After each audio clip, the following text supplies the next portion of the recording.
저는 오늘 여러분과 함께 그 3절에 그리스도 안에서 하늘의 처소들에 있는 모든 영적인 복이라고 그랬는데, 하늘의 모든 영적인 복, 이런 제목으로 하나님의 말씀을 선포하겠습니다. 사도 바울이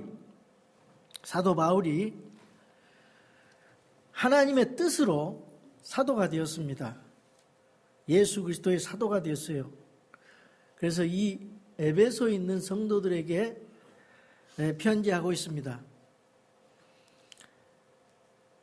그리스도 예수님 안에 있는 신실한 자들에게 편지하노니 하나님 우리 아버지와 주 예수 그리스도로부터 은혜와 평강이 너희에게 있기를 원하노라, 이렇게 2절에 말씀하고 있는데, 사도 바울이 에베소 교회에 보낸 이 편지가 오늘 부족한 저를 통해서 선포되는 이 말씀과 함께 우리 킹스타운 침례교회 성도들에게도 동일한 은혜와 평강이 여러분에게 있기를 주님의 이름으로 축원합니다. 사도 바울은 이 에베소라는 도시에 가서 복음을 증거했습니다. 사도가 이제 교회를 핍박하고 그러다가 부활하신 예수님을 다마스커스 도상에서 만난 뒤에 회심해서 이방인을 위한 사도가 됐는데, AD 50년경 주님이 십자가에 달리신 이후 약 20년 후에 제2차 선교 여행 때 지금의 터키에 위치한 에베소에 가서 복음을 전했습니다. 그래서 에베소 교회가 세워지게 되었습니다. 그리고 나서 한 2년 뒤에 또 거기서 2년 동안 그 두란노라고 하는 그 학교에서 또 가르치면서 에베소에서 2년간 열심히 목회를 했습니다. 집집마다 다니면서 눈물로 전도해서 하나님을 향한 회개와 예수 그리스도를 향한 믿음에 대한 복음에 대해서 선포를 했습니다. 그런 결과로 많은 사람들이 구원을 받게 되어서 그 악하고 음란하고 또 부도덕하고 향락과 태폐 그런 도시가 하나님의 말씀으로 인해서 교회가 세워지는 그런 일이 있게 되었습니다. 그 에베소는 그 무역과 교통의 요지였습니다. 그 당시에 가장 큰 도시 중에 하나였는데, 그리고 거기 고대 7대 불가사의 중에 하나인 다이애나 신전이 있어서 황제 숭배와 신비 종교, 이방 그런 마술 이런 것들이 성행하면서 문란한 종교 의식과 부도덕과 악한 일들이 그 땅에 있게 되었습니다. 그래서 사도 바울은 그 에베소를 향해서 복음을 증거하면서 하나님의 사람들이 한 사람 두 사람 많아지게 되었던 것입니다. 그 에베소 교회에 약 10년이 지나서 AD 60년 중반 정도에 그곳에 로마 감옥에 갇혀서 자신이 목회하고 세우고 목회했던 그 에베소 교회를 향해서 편지를 쓴 옥중서신이 바로 에베소서입니다. 이 에베소서를 처음에 쓰면서 3절부터 놀라운 말씀이 있습니다. 하나님 곧 우리 주 예수 그리스도의 아버지를 찬송하리로다.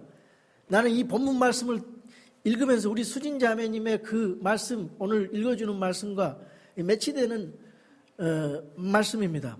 읽으면서 이 성경, 이 단어 하나하나가 너무나 마음에 감명을 주고 그 단어가 꿈틀거리면서 살아나면서 성경의 단어가 움직이는 그런 느낌을 가지고 설교를 임하게 되었습니다.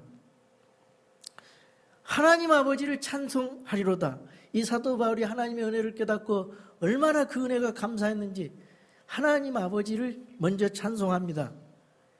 우리 예수 그리스도를 믿는 사람은 먼저 하나님 앞에 감사하고 이 구원받은 이 하나님으로부터 받은 이 복에 대해서 우리가 깨닫지 못해서 그렇지, 이 복을 깨달으면 얼마나 많은 감사와 찬송이 있는지 모릅니다.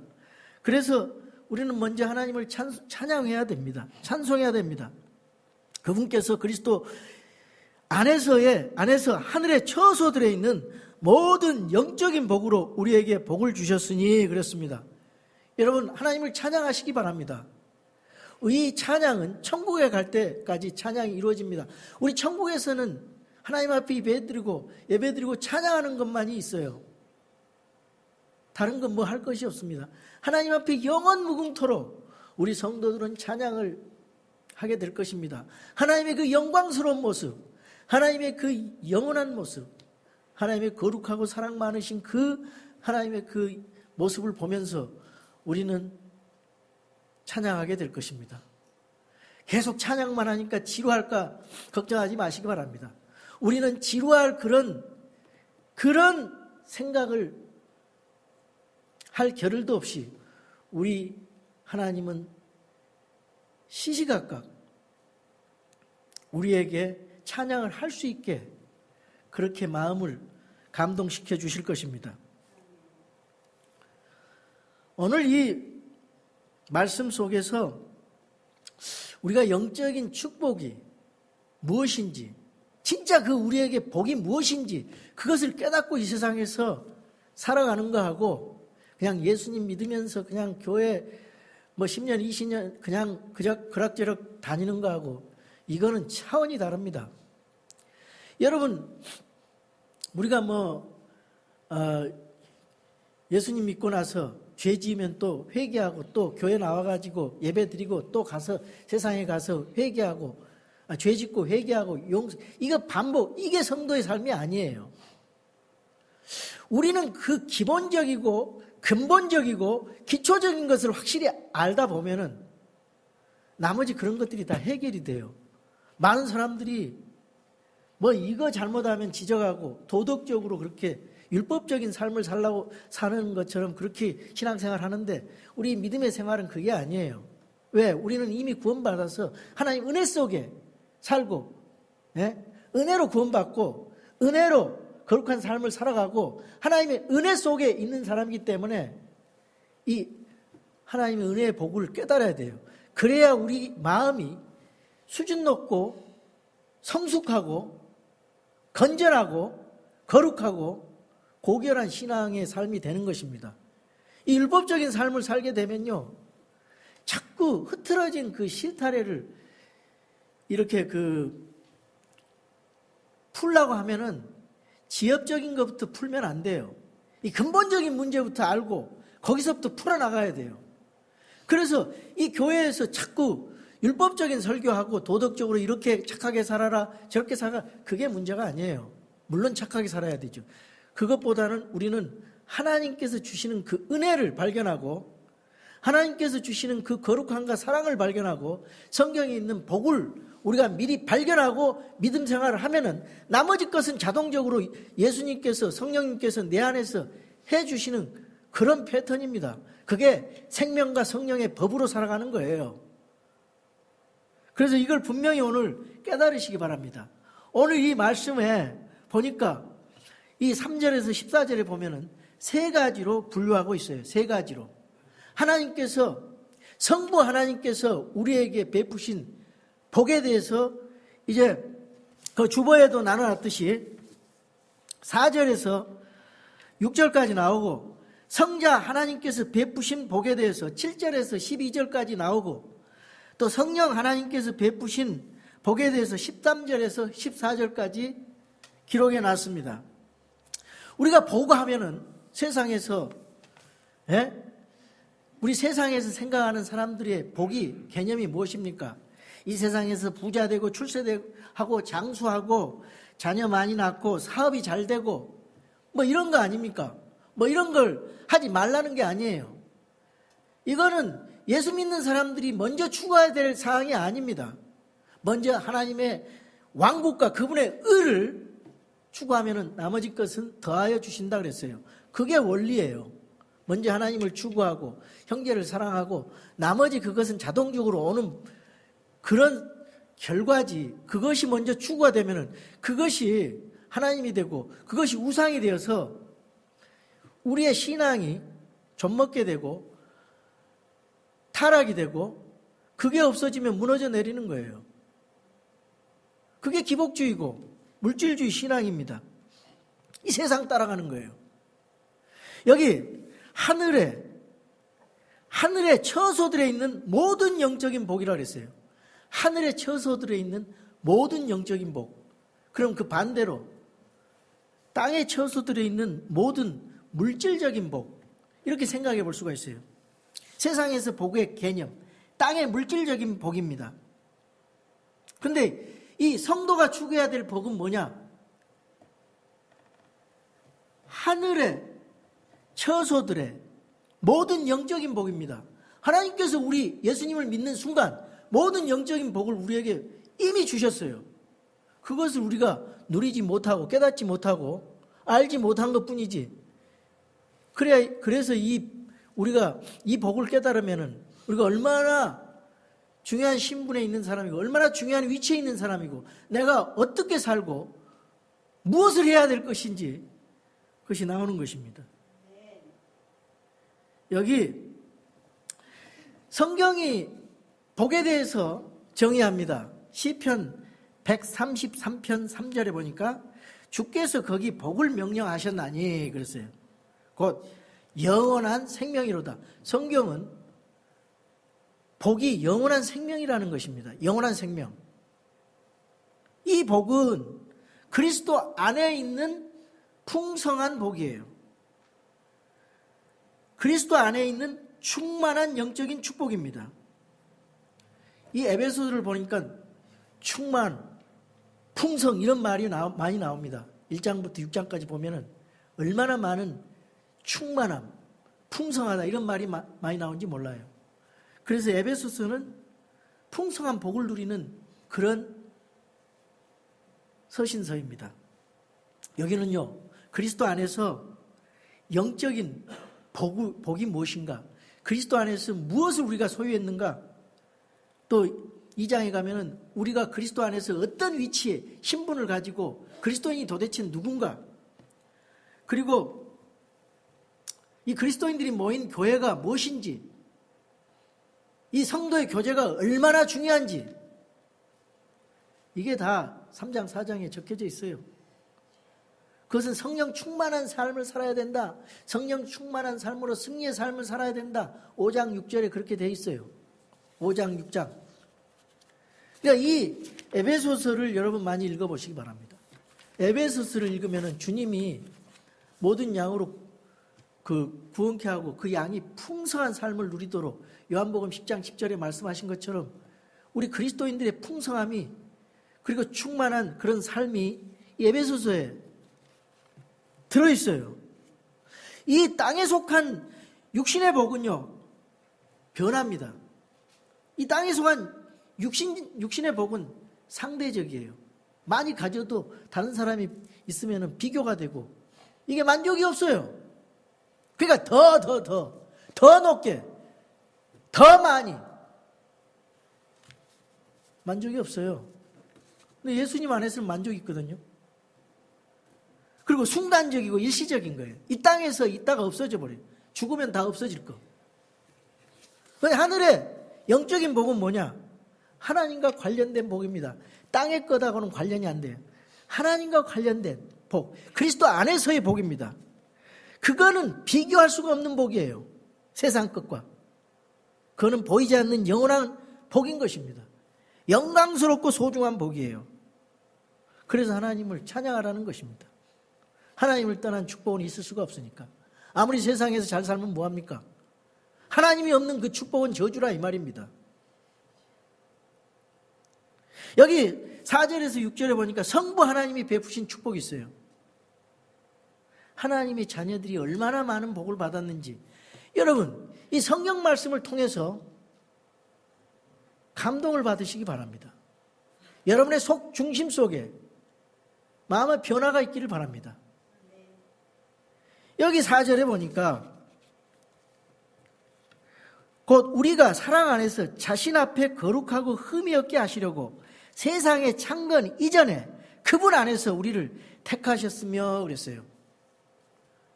여기에 핵심은 주님이 우리를 택하셨다는 거예요. 하나님께서 우리를 택하셨습니다. 하나님께서 우리를 구원하시기 위해서 선택하셨다 그 말이에요.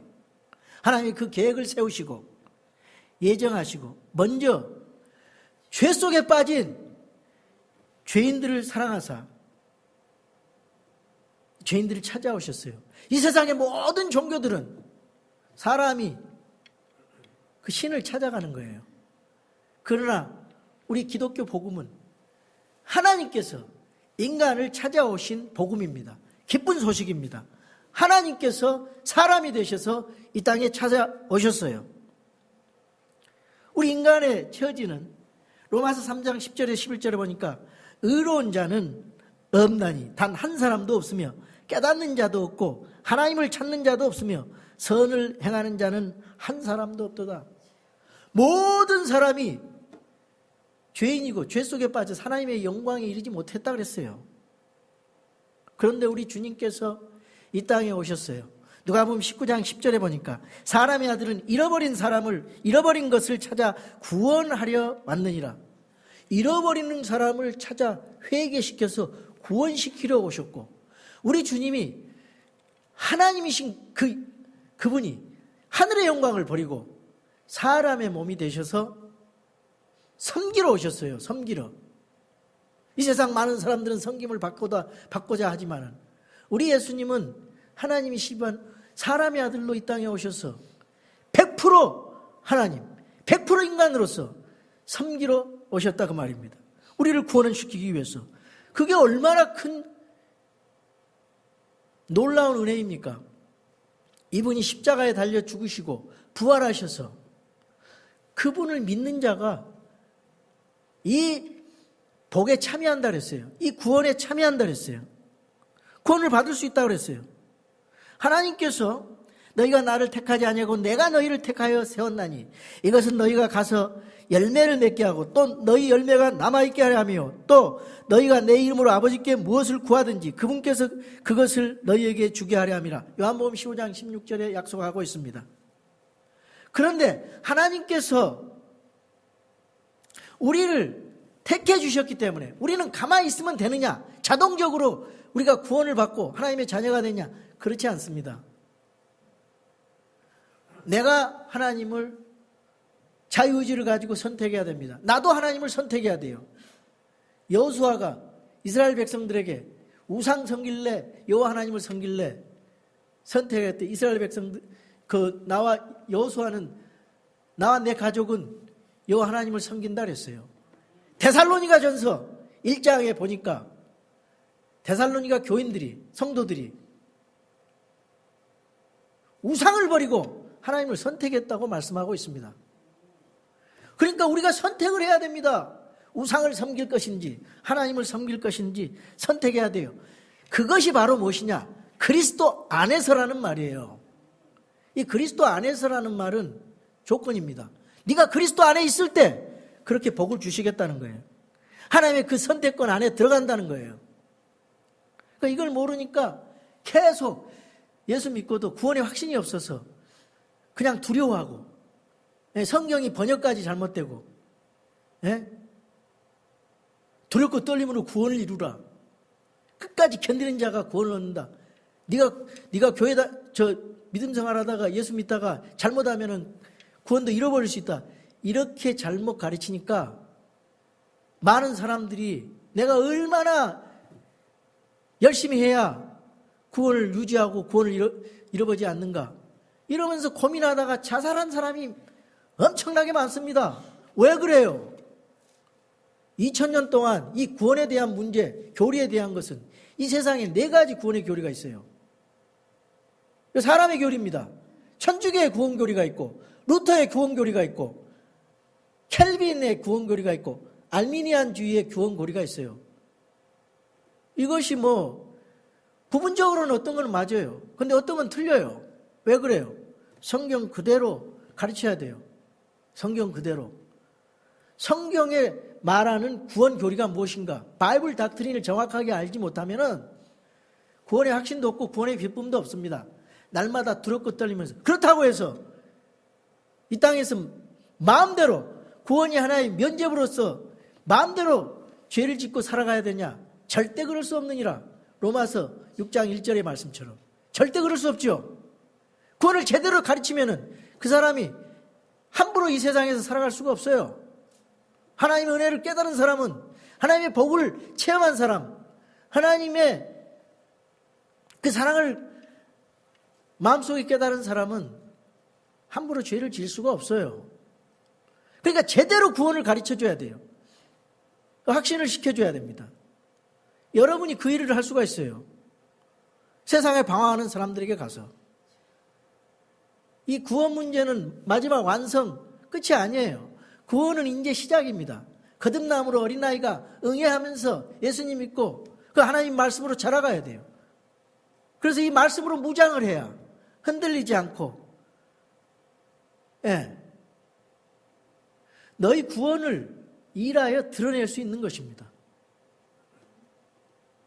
우리가 이미 받은 구원을 일하여 드러내다. 월크아웃.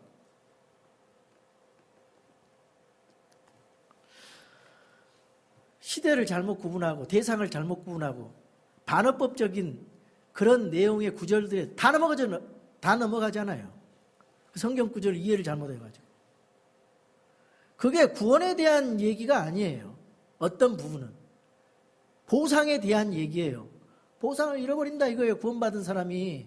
이미 구원받은 사람이 보상을 잃는데 거기다 구원을 갖다가 적용을 하면은 다 넘어가죠.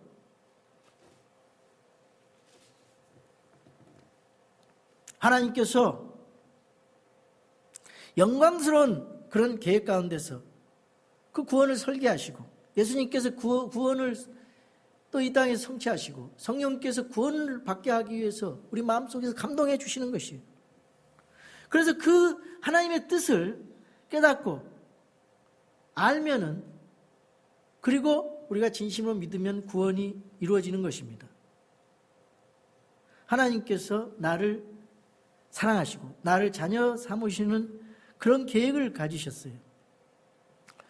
그 복이, 구원의 복이, 내가 예수님을 진정으로 믿는 순간 과거의 어느 시점에서 이미 구원이 이루어지고 거듭나게 되었던 것입니다. 그래서 내가 선택된 사람인가 아닌가 그것을 확인하는 방법이 있어요. 어떤 잘못된 교리 중에 어떤 사람을 하나님께서 지옥 갈 사람하고 천국 갈 사람을 선택해 놨대요. 이건 명백하게 그는 잘못된 그릇된 교리입니다. 사람의 교리예요. 그러지 않아요. 얼마나 하나님이 불공평합니까? 그리스도 안에서 미리 아셨어요. 하나님께서. 그리고 예정하시고 선택하신 것입니다. 여러분이 진짜 마음속으로 여러분 점검해 보시죠. 내가 진짜 예수 그리스도를 나의 구원자로 믿는가? 그러면 여러분 이미 구원을 받으신 것입니다. 그러니까 이 선택의 이 조건은 그리스도 안에서입니다. 선택의 동기는 무엇이냐? 사랑 때문이에요. 요한복음 3장 16절입니다. 하나님께서 세상을 이처럼 사랑하사 자신의 독생자를 주셨으니 이것은 누구든지 그를 믿는 자는 멸망하지 않고 영존하는 생명을 얻게 하려 하심이라. 우리가 구원받은 것을 알 수가 있어요. 요한일서 5장 12절에 그렇게 말씀했어요. 아들이 있는 자에게는 생명이 있고 하나님의 아들이 없는 자에게는 생명이 없느니라. 내가 하나님의 아들의 이름을 믿는 너희에게 이것들을 쓴 것은 너희가 영원한 생명이 있음을 너희가 알게 하고 또 하나님의 아들의 이름을 너희가 믿게 하려 함이라. 이 세상의 교리들은요, 교단 교리들은 이걸 못 믿게 방해를 합니다. 그 구원을 확신을 갖고 하면은 네 추측의 죄를 지었다. 그것은 하나님 앞에 교만한 것이다. 죽어봐야 한다. 하나님만이 한다. 이런 식으로 얘기를 하는 거예요. 네가 뭘 보고 듣고 방언을 하고 그래야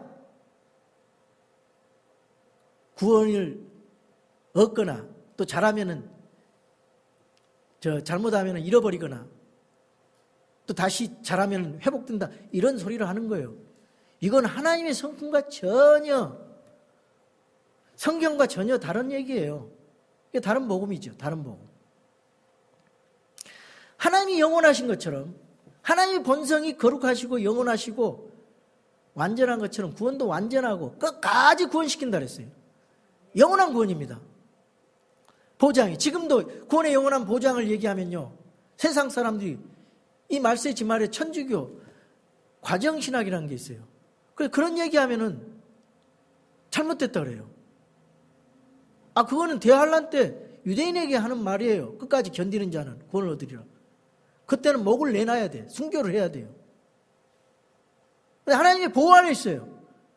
우리 구원은 보장되어 있어요. 그래서 주님 앞에 서는 그날까지, 주님이 재림하시는 그날까지 우리가 지금 죽어서 땅속에 있어도 다시 부활됩니다. 우리는 지금 살아있다가 예수님 만나도 휴거돼서 공중에 들림받게 돼요. 주님 그날까지 이 구원의 경륜은, 이 선택의 경륜은 주님 앞에 서는 그날까지 유지되는 거예요. 선택의 목적은 뭐냐? 거룩하고 흠이 없는 존재로 서기 위함이에요. 우리 예수님 믿는 사람들은 신부잖아요. 주님의 신부. 주님의 신부로 잘 훈련받고 주님의 마음대로 주님의 마음을 기쁘게 우리가 훈련을 하고 준비해야 돼요. 이 교회 우리 삶 속에서 성경을 통해서 신랑이 주신 그 명령에 따라서 이 성경에 나와 있거든요. 그 명령대로 우리가 준비를 하는 거예요. 주님 오시는 그날까지. 그게 선택의 목적입니다. 두 번째로 5절 보세요. 5절. 자신의 크게 기뻐하시는 뜻에 따라 우리를 예정하사 예수 그리스도를 통해 자신의 아이로 입양하심으로써 그랬어요. 입양하셨다 그랬네요. 입양하셨어요. 입양. 예정하시고 입양하셨어요. 아까 예정은 미리 아신 예지 가운데 예지 안에 있어요. 미리 아시고 예정하시고 입양하셨어요. 왜 양자를 삼으셨어요? 왜 우리를 입양하셨어요? 우리 예수님이 하나님의 아들이죠. 성경적으로 주님의 자녀들 그런 말을 성경은 그렇게 쓰질 않습니다. 주님의 아이들 혹은 하나님의 아들들이라고 그래요. 성경은 구원받은 성도들을 하나님의 아들들이라 그래요. 사람이 여자 남자 이렇게 있으니까 자녀들이라 하지만 성경은 하나님의 아들들. 예수님은 하나님의 아들. 많은 하나님의 아들들입니다. 여러분은 천국에서 하나님이 보시는 관점이에요. 그래서 그걸 양자 입양했다 그랬어요. 입양. 하나님의 기쁘신 뜻에 따라 우리를 양자 삼아 주셨어요. 양자 삼으신 계획은 우연이 아니라 하나님의 예정에 의해서 그렇게 된 것입니다. 우리를 아이로 입양하신 것은 예수님을 통해서, 예수님을 통해서 피 흘려 죄에서 건져내신 그분을 통해서 죄사함을 받는, 그분을 믿음으로 죄사함 받는 거예요. 우리가 구원을 위해서는 아무것도 할 일이 없어요. 우리는 불완전한 인간입니다. 구원을 위해서는 아무것도 할 일이 없어요. 눈꼽만 치도 구원을 받기 위해서 행위를 하면 그거는 구원 못 받은 거예요. 100% 예수 그리스도의 하신 그 죽으심과 피 흘려 죽으심과 부활하신 그런 복음을 듣고 예수님과 예수님이 하신 사역, 그걸 예수님 그분을 인격적으로 나의 신랑으로 삼음으로써 이루어지는 겁니다. 그때 죄사함이 일어나고요, 거듭남이 일어나고 성령이 내주하게 되시고, 그래서 믿음으로 의롭다함을 얻는 겁니다. 믿음으로. 요즘은 다 순종으로 바꿔버렸죠. 순종은 그 다음이에요. 믿음으로 구원받는 것입니다. 그래서 하나님의 양자가 됐어요. 갈라디아서 4장 4절 5절 읽어볼게요. 그러나 충만한 때가 이름에 여기 때는 하나님의 때입니다. 하나님의 경륜의 때. 구약 4,000년이 지나고 신약의 때가 예수님 메시아가 오셨어요. 그 카이로스 충만한 때 하나님께서 자신의 아들을 보내사 여자에게서 나게 하시고 메시아 처음 성경 창세기 3장 15절에 여자의 씨에서 메시아가 나왔다 그랬거든요. 처녀의 몸으로 탄생한다 그랬거든요. 이사야가. 율법 아래 있게 하셨나니. 예, 구약의 상황 속에서 예수님이 탄생했어요. 마태복음 1장에. 십자가 사건 이전에는 다 구약의 상황이죠. 이것은 율법 아래 있는 자들을 구속하시고 또 우리가 아들로 입양되게 하려 하심이라. 믿으십니까?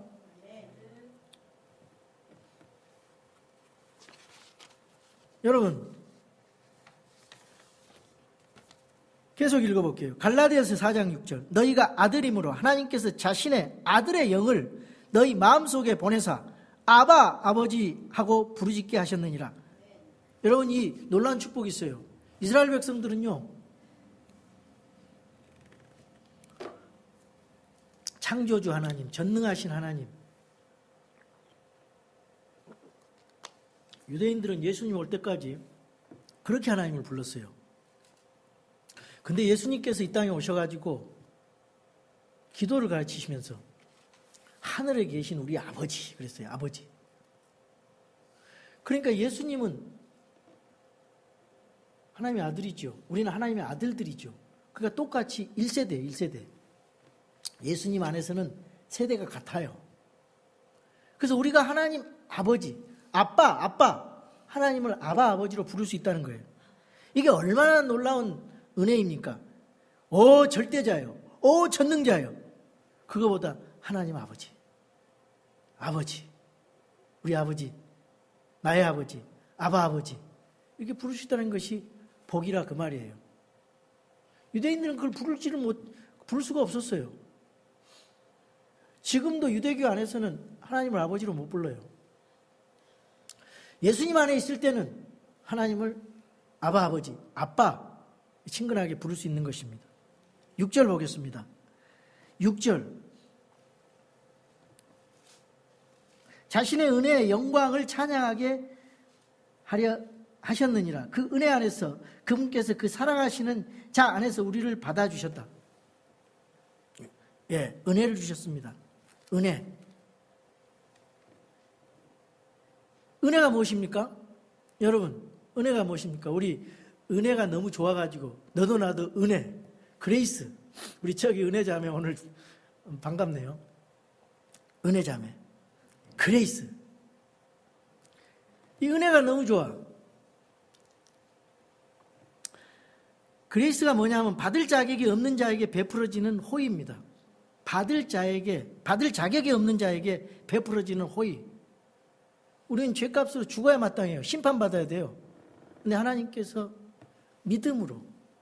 우리 믿음으로 주님을 고백하니까 너무 긍휼히 여기면서 사랑을 베풀어 주셨다 그 말이에요. 심판 안 받게 하시고. 내가 세상에 태어나고 나니까 아담의 후손으로서 죄인이 돼 있더라 이 말이에요. 근데 예수님께서 마지막 아담 예수님께서 십자가에 그 보혈 흘려주시고 나의 의지와 상관없이 그렇게 해놨어요. 2000년 전에. 그러니까 우리는 2000년 전에 예수님께서 십자가에 나를 위해서 죽으셨구나. 내가 그걸 믿는 순간 내가 예수님 십자가에 2000년 전에 죽으시고 부활하신 그 장소에 내가 있다는 거예요. 내가 일치하는 거예요. 일치.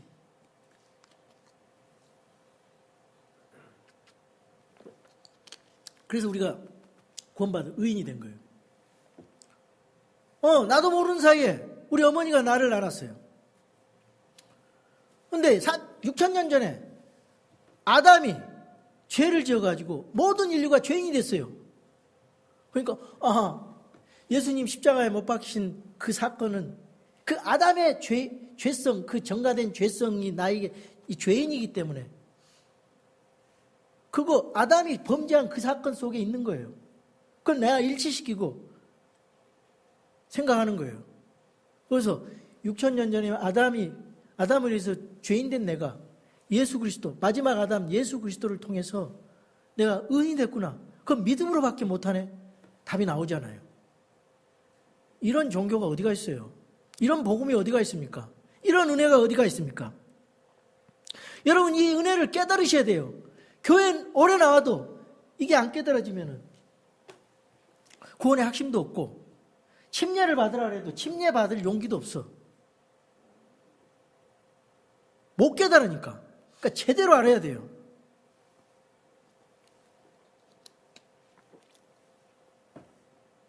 우리 인생들은요, 돈을 주고 맨날 무엇인가 사는 습관에 익숙해졌어요. 그래서 뭔가 자꾸 대가를 지불하려고 그래요. 여러분, 공기, 바람, 여러분, 호흡, 물, 이 자연, 하나님께서 값없이 주셨어요. 여러분이 돈 주고 살 수가 없는 거예요. 너무너무나 돈 주고 살려면 비싸고 우리가 할 수가 없어요. 구원도 마찬가지입니다. 돈 주고 어떻게 사요, 그거를? 뭐 11조 내고 헌금 내고 그렇게 해가지고 구원을 이루어 나가요? 여러분이 기도 많이 해가지고 착한 일하고 그래서 구원을 이루어 나간다고요? 그건 거짓이에요. 천주교의 거짓이에요. 거짓교리. 얼마나 해야 됩니까? 테텔레스타이 It is finished. 내가 다 이루었다라고 예수님이 다 100% 해결해 주셨어요. 예수님이 가시면서 나 70%만 해결했는데 30%는 너희들이 알아서 해라. 큰일 날 뻔했어요. 우리 예수님이 다 이루어졌어요. 100% 완전한 대속의 죽음. 그걸 믿으면 된다는 거예요. 은혜를 주신 목적이 무엇입니까? 그분의 은혜의 영광을 찬양하게 하시라. 야, 네 제발 좀 나를 좀 하나님으로 알고 하나님으로 좀 알아주고 감사하고 찬양 좀 해라. 이거 못해요. 이 어리석은 인간들이 자기가 어디에서 낳고 누가 자기를 창조했는지 몰라요. 그리고 하나님을 모독하고 찬양을 안 한다 그 말이에요. 하나님 마음을 이해하시기 바랍니다. 은혜의 범위는 예수 그리스도를 믿는 순간부터 은혜 속에 들어가서 은혜 아래 우리 성화의 삶을 살게 되고 그리스도인 전체, 삶 전체가 은혜의 삶이 되는 것입니다. 구원도 은혜, 성화도 은혜. 그래서 나 같은 죄인 살리신 그런 찬양이 나오는 거예요. 그 은혜 놀라워. 우리 두 번째로 성자 하나님이 베푸신 은혜. 7절에서 12절인데 먼저 7절에 보면은 그 사랑하시는 자 안에서 우리가 그분의 풍성한 은혜에 따라 그분의 피를 통해 구속고 죄들의 용서를 받았도다. 여기서 중요한 말은 구속입니다. 예수님의 피로 구속받았어요. 죄들의 용서함을 받는 축복을 받았습니다. 로마 제국 당시에 수백만의 노예가 있었습니다. 전쟁 가서 포를 잡아서 노예를 만들었어요. 이 자유가 없는 삶이에요. 근데 더 무서운 비극은 우리 인간들이 죄의 종 아래 죄의 종 아래 있다는 거예요. 죄의 종 아래. 그래서 그 죄의 종에서 노임을 받는 그 자유가 구속입니다.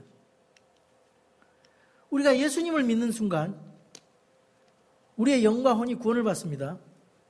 근데 몸은 예수님이 오실 때 구속을 받아요. 휴거가 되든지 부활의 몸으로 예수님의 부활체의 몸으로 영광스러운 몸으로 변화돼서 구속되는 거죠. 휴거 또는 먼저 죽은 자는 그리스도 안에서 부활하지요. 그래서 이 육체의 몸을 가지고 있는 것은 계속 죄를 짓는 거예요. 예수님 믿고도. 근데 그건 지옥 가는 죄가 아니에요. 상급에 관련돼 있어요. 예수 믿고도 계속 죄 지으면 하나님 일찍 데려가 버리셔요. 육체를 걸어봐시 영광이 안 되니까. 너 계속 그대로 살다가는 안 되겠다. 내 영광이 안 되니까. 그리고 병이 생긴다든지 환난이 생겨요. 보상이 없어지는 거예요. 죄를 계속 지으면. 얼마나 공평합니까? 징계가 따르는 것입니다. 깨닫지 못하고 계속 있으면 계속 그런 징계가 따라요. 우리 예수님은 우리를 노예 시장에서 그때 당시에 노예를 사려고 노예 시장에 들어가서 값을 지불하고 노예 시장 밖으로 나와가지고 너는 자유다. 이런 과정이 있었어요. 우리 예수님도 똑같아요. 예수님께서 십자가에 달려 죽으셔서 대신 그분이 살과 피를 흘려주심으로써 죄값을 지불해 주셨어요. 그래서 죄의 노예 아래 있던 우리들을 살려줘서 너는 자유다. 이게 구속이에요. 구속. 우리 예수님은 값으로 따질 수 없는 이 구원을 주시면서 값으로 따질 수 없는 희생을 치르셨어요.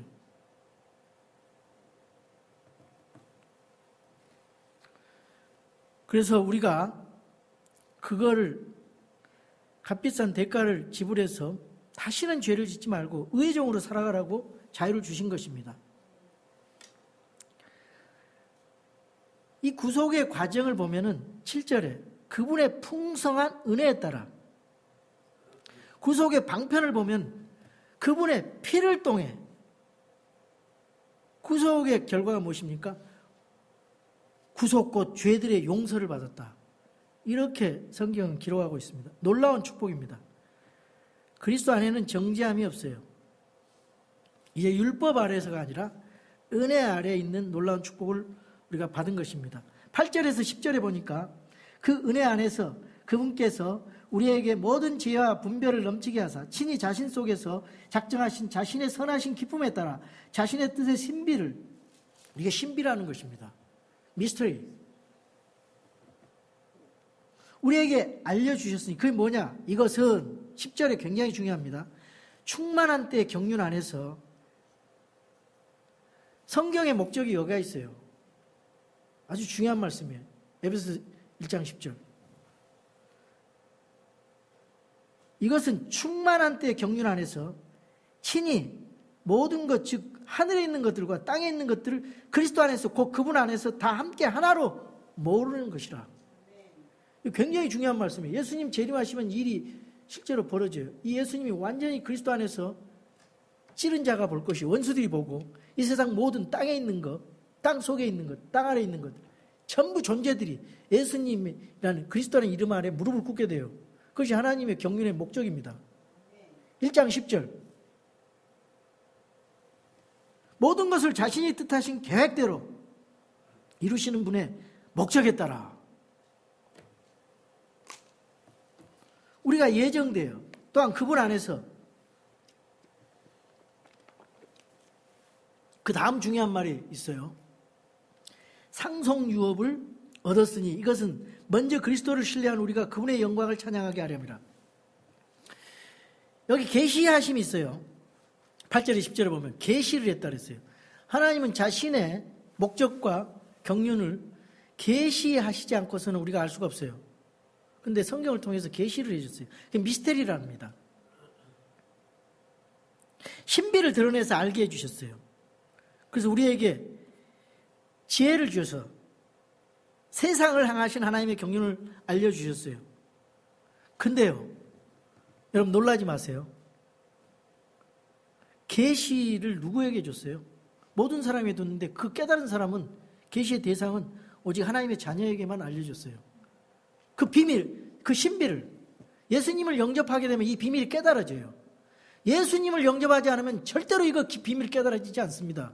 아무리 그 사람이 똑똑하고 유능하다 해도 지 고화를 막론하고 이거 예수님 안에서 이거 깨달아지는 거예요. 그래서 하나님께서 지혜와 총명을 주셨어요. 분별함을 주셨어요. 성경을 통해서 알 수 있습니다. 예수 그리스도가 그리스도라는 것, 하나님의 독생자요, 길이요 진리요 생명이심을 알게 하시는 것입니다. 이것을 알게 하는 것은 살과 피가 아니요 하늘에 계신 아버지께서 알게 하신다 그랬어요. 자, 11절에 상속유업입니다. 상속유업이 뭐예요? 예수님을 통해서 우리가 그분의 상속유업을 얻었어요. 우리는 예수님과 형제로서 하나님의 아들, 하나님의 아들들, 예수님이 형제라 부르기를 부끄러워하지 않는다 그랬어요. 우리는 예수님의 형제예요. 형제로서 어떻게 돼요? 공동상속자입니다. 공동상속자.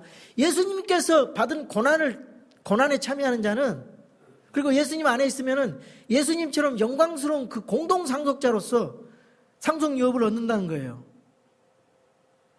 여러분, 상속유업이 무엇입니까? 상속유업은 예수님이 하나님의 아들이잖아요. 우리 하나님의 아들들. 하나님의 아들들로서 주는 유업이 있어요. 그 유업은 놀라운 복입니다. 그리스도와 함께 왕과 제사장으로서 통치를 하게 돼요. 그리고 이 놀라운 복들이 성경에 수십 가지 있습니다. 그리고 그분의 영광을 찬양하게 하려는다고 12절에 나와 있어요. 예수님께서 구원받은 우리를 하나님의 영광과 찬양의 대상으로 하나님께 바친다는 거예요. 그러니까 예수님이 하나님께서 구원받은 여러분들을 보는 눈이, 이건 눈에 보기에도 아까운 거예요. 너무나 소중한 거예요. 세상 가운데서 여러분 한 사람 한 사람 구원받은 성도 여러분들이 하나님 앞에 영광을 돌리기 하시는, 예? 하나님의 자녀로 자랑스럽게 바칠 수 있는 사람이 돼야 되겠죠. 그렇기 위해서는 순간순간 끊임없이 주님을 닮은 그런 거룩한 삶을 살아서 그렇게 살아가야 돼요. 그래야 하나님께 영광이 되지. 믿는 사람들이 맨날 거짓말하고 사기나 치고 안 믿는 사람들보다 더 나빠하고, 믿는 사람들이 직분을 가진 사람이 나가서 교회 다닌다라면서 나쁜 짓 하면은 그 영광이 됩니까? 전도가 됩니까? 하나님 앞에 욕이 되지. 조심해야 돼요. 우리는 책임이 있어요. 거룩하게 살 책임이 있고 왕자답게 살아야 되죠. 하나님의 아들들답게. 그것이 하나님이 원하시는 것입니다. 세 번째로 성령 하나님이 베푸신 축복이 13절에서 14절에 나와 있어요. 너희도 진리의 말씀 곧 너희의 구원의 복음을 들은 뒤에 그분을 신뢰하였고 너희가 믿은 뒤에 또한 그분 안에서 약속의 저 거룩하신 영으로 봉인되었느니라. 이 영께서는 값지고 사신 그 소유물이 구속을 받을 때까지 우리의 상속유업의 보증이 되사 그분의 영광을 찬양하게 하시느니라.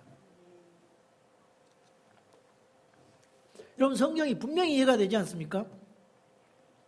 성령 하나님께서 베푸신 축복, 여기 중요한 것이 있어요. 진리의 말씀 곧 너희의 구원의 복음을 들은 뒤에, 이거 그냥 들어요? 그냥 들으면 구원이 없어요. 그냥 들으면 100번 들어도 한 귀로 듣고 한 귀로 흘러버리면, 그럼 100번 교회 나와서 한 귀로 듣고 한 귀로 흘러버리고 그 사탄이 다 먹어버려요. 헛되이 듣지 말아야 돼요. 고린도전서 15장 1절에서 4절에 보면 너희가 복음, 예수 그리스도의 죽으심과 부활의 복음 헛되이 듣지 않으면 구원이 너희에게 있다 그랬어요. 헛되이 들어서는 안 돼요. 내가 죽고 사느냐, 영원히 죽고 사느냐의 문제예요, 이게.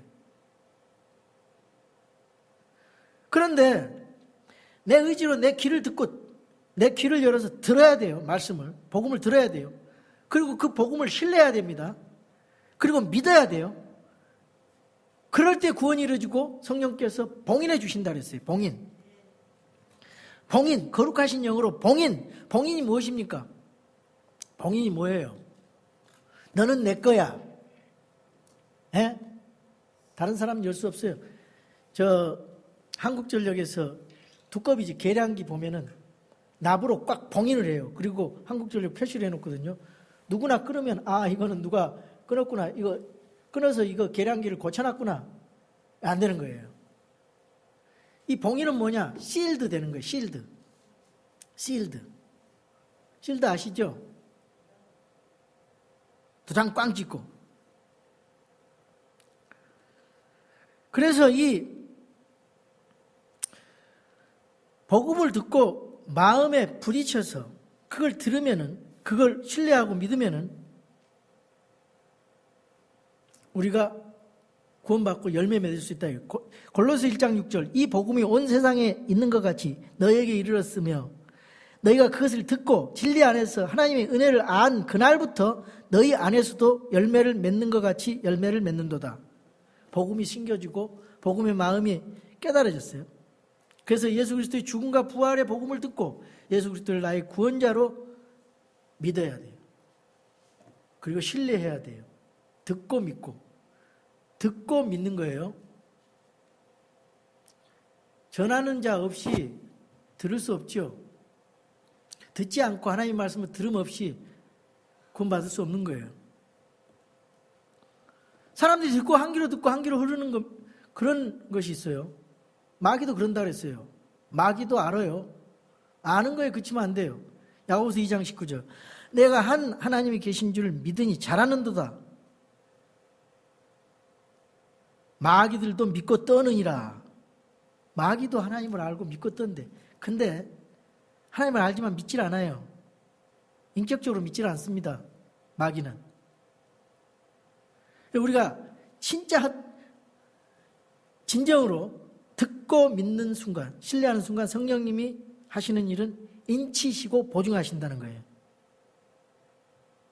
세상 많은 사람들이 이 세상에 신이 믿지 않는 자들의 마음을 가려서 하나님의 형상이신 그리스도의 영광스러운 복음의 빛이 그들에게 비치지 못하게 하는 사탄의 그런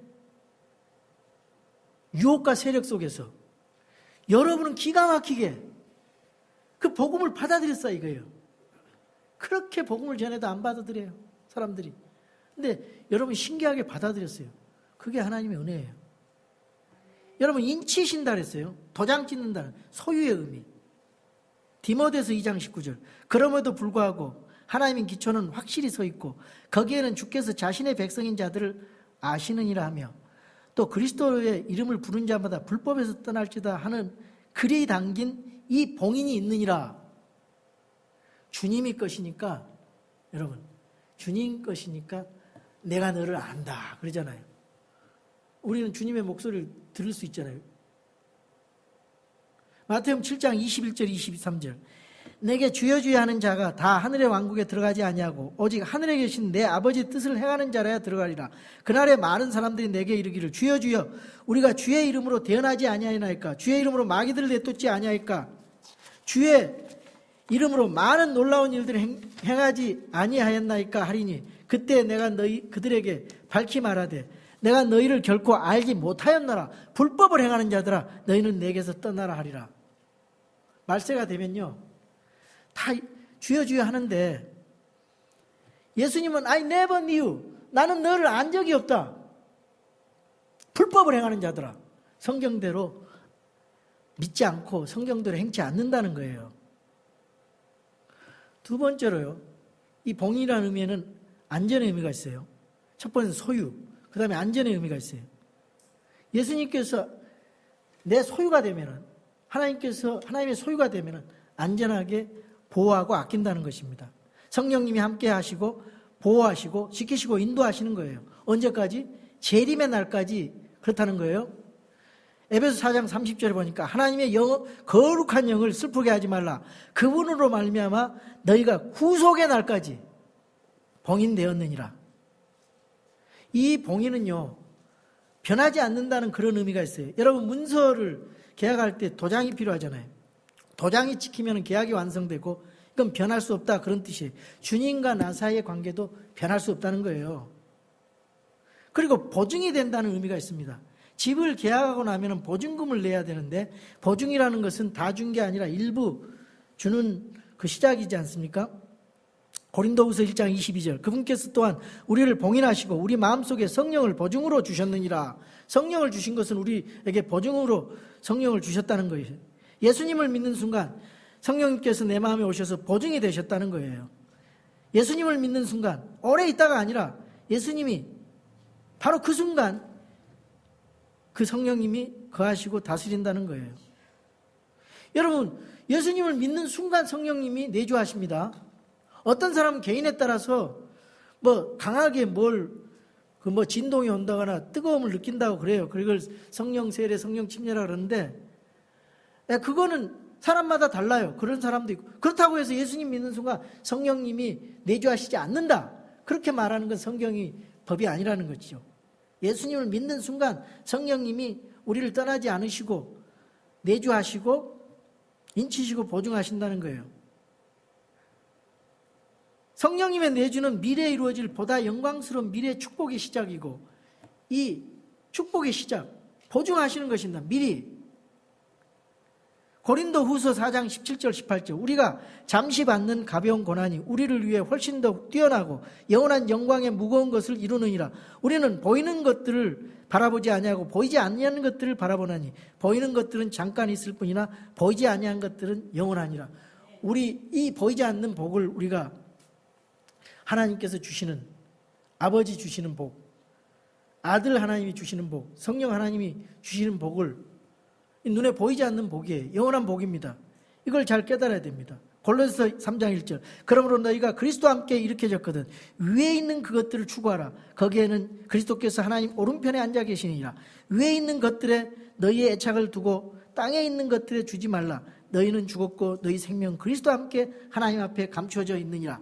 빌립보서 3장 20절 21절 우리의 생활 방식은 하늘에 있으며 거기로부터 또한 우리가 구원자 주 예수 그리스도를 기다리노니 그분께서는 모든 것을 자기에게 복종시킬 때 사용하는 능력을 발휘하사 우리의 천한 몸을 변화시켜 자신의 영광스러운 몸과 같게 만드시는 이것도 복이에요. 이것도 주님의 부활체 몸으로 영광스럽게 우리를 변화시킨다는 것입니다. 여러분, 하나님의 자녀로 하늘의 위대한 영적 축복을 가진 성도 여러분들입니다. 여러분은 여러분 스스로가 얼마나 소중한, 하나님 앞에 소중한 존재이고 복을 받은, 영적 복을 받은 존재라는 것을 이제 깨달았을 것입니다. 이제 여러분이 하실 일은 감사와 기쁨으로 하늘의 모든 영적 축복을 받은 자로서 담대하게 살아가시고 이걸 여러분 나누어 줘야 됩니다. 그래야 하나님이 기뻐하십니다.